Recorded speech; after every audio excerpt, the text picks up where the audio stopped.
माँ के आंसू। राधा बहन का इकलौता बेटा अमेरिका में रहता था। एक दिन राधा बहन का किराएदार कहता है, अरे माँ जी अकेली बैठी रहती हैं, बेटे के पास क्यों नहीं चली जाती? अरे कैसे चली जाऊं, नई नई शादी हुई है। अभी तो थोड़ा बहू के साथ समय बिताएगा, तभी तो दोनों के बीच समझ बढ़ेगी ना। अरे कैसी बात कर रही हैं माँ जी, समझ बढ़ाने के लिए 5 साल काफी होते हैं।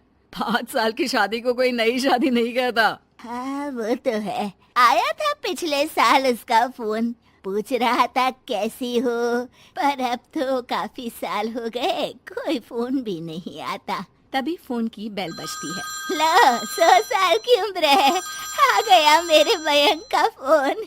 अच्छा कैसे पता कि ये फोन उसी का है? अरे कैसे पता नहीं चलेगा, माँ हूँ मैं।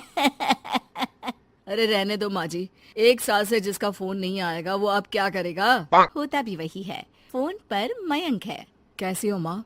अरे बेटा तेरी आवाज सुन ली, अब तो मौत भी क्यों ना आ जाए, बहुत याद आती है बेटा। माँ मैं वो ऑफिस में था।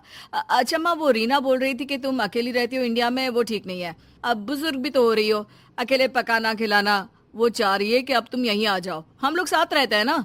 राधा बहन की आंख से पानी गिरने लगता है, वो कुछ नहीं बोल पाती। माँ हेलो, सुन रही हो ना माँ? हाँ बेटा तेरे साथ रहूंगी, सुबह शाम तुझे देखूंगी, और क्या जीवन में है तेरे पापा के जाने के बाद। तभी बीच में बेटा माँ को रोक देता है। हाँ हाँ ठीक है माँ, तो मैं आता हूँ अगले हफ्ते तुम्हें लेने के लिए। राधा बहन को तो मानो बुढ़ापे में किसी ने पंख दे दिए हो, उड़ी जा रही थी पूरे मोहल्ले में। अरे वो मयंक आ रहा है, अब तो अमेरिका जा रही हूँ मैं, वहीं रहूंगी। अच्छा है मौसी, आपका जीवन देखकर तो मुझे भी रोना आ जाता था। कोई बात नहीं मौसी, देर से ही सही सब अच्छा होने वाला है अब। राधा बहन दौड़ दौड़ कर सामान ला रही थी। अरे इतना सामान तो 2 साल में भी कभी नहीं खरीदा जो 2 दिन में लिए जा रही हो मौसी। अरे बेटा आ रहा है ना अमेरिका से। अच्छा अच्छा, तो पकवान बनाने की तैयारी चल रही है?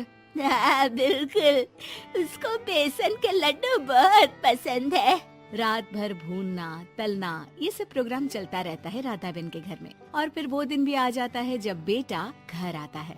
कौन?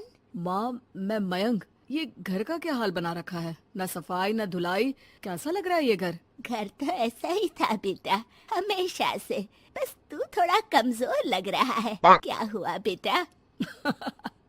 ये कमजोर नहीं फिट होता है माँ। वैसे और बता क्या हाल है तेरे? बेटे के मुंह से हाल पूछने का अंदाज भले ही फॉर्मेलिटी वाला हो, लेकिन राधा बहन की आंख फिर भर आती है। अरे यार, ये तुम्हारी हर बात पर रोने की आदत न जाने कब जाकर खत्म होगी। सही कहती है रीना तुम्हारे लिए। रीना बहू क्या कहती है मेरे लिए? यही के बस यही एक आदत है तुम्हारी माँ की, इमोशनल ब्लैकमेल। अरे यार अब इसमें रोने की क्या बात है?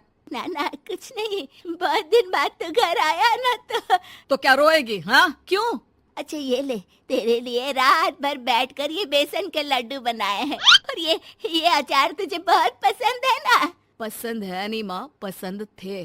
अब तो फिटनेस के लिए ये सारी फालतू चीजें मैं खाता भी नहीं हूँ। ये फालतू चीजें खाकर ही तो तू बड़ा हुआ है बेटा। अब रहने दे माँ, क्या क्या खिलाकर बड़ा किया है, मुंह मत खुलवा। कौन देशी घी में शक्कर डालकर पराठे के साथ खाता है? वो तो तुझे पसंद थे ना बेटा, तभी तो बनाती थी, नहीं बनाती थी तो रोता था तू। अरे तो रोने देती ना माँ, अब सारी समस्या उसी खाने से है शरीर में। वो तो भला हो रीना का, जो हेल्दी डाइट देकर सब मेंटेन कर रही है। राधा बहन बेटे की आने की खुशी में इतनी दीवानी थी कि उसे बेटे के बात का अंदाज और लहजा समझ में नहीं आ रहा था। अच्छा अच्छा रुक, पालक वाली दाल बना देती हूँ। रहने दे माँ, मैं होटल से ऑर्डर कर देता हूँ। इतने साल बाद होटल का खाना, माँ के खाने की याद नहीं आती थी।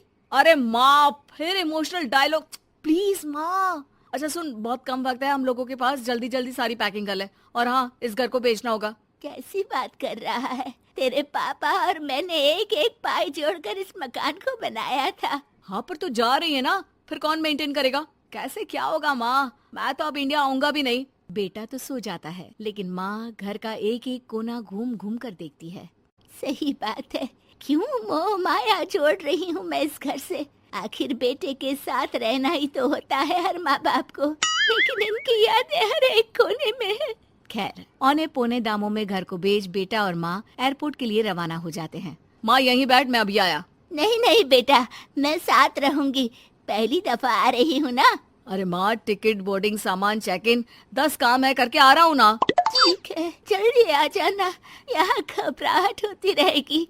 बेटा माँ को समझाकर चला जाता है। माँ बैठी रह जाती है लेकिन बेटा आता ही नहीं। एयरपोर्ट के लोग बताते हैं कि इस नाम का लड़का तो कब का अमेरिका की फ्लाइट लेकर उड़ चुका है। माँ किसी तरह अपने बीके हुए मकान में ही आ जाती है। मुझे कुछ दिन रहने दो, पता नहीं क्या हुआ, हो सकता है कोई मजबूरी हो बेटे की। नया मकान मालिक कहता है। अरे माँ जी, कमरा तो मैं आपको दे दूँ, पर भाड़े का क्या? पति की पेंशन भी है भैया। ठीक है, आप आराम से रहिए, लेकिन एक बात बताइए, आप किसी रिश्तेदार के घर क्यों नहीं चली जाती? अरे कैसी बात कर रहे हैं आप, मेरा बेटा कभी भी आ सकता है। अगर मैं उसे यहाँ नहीं मिली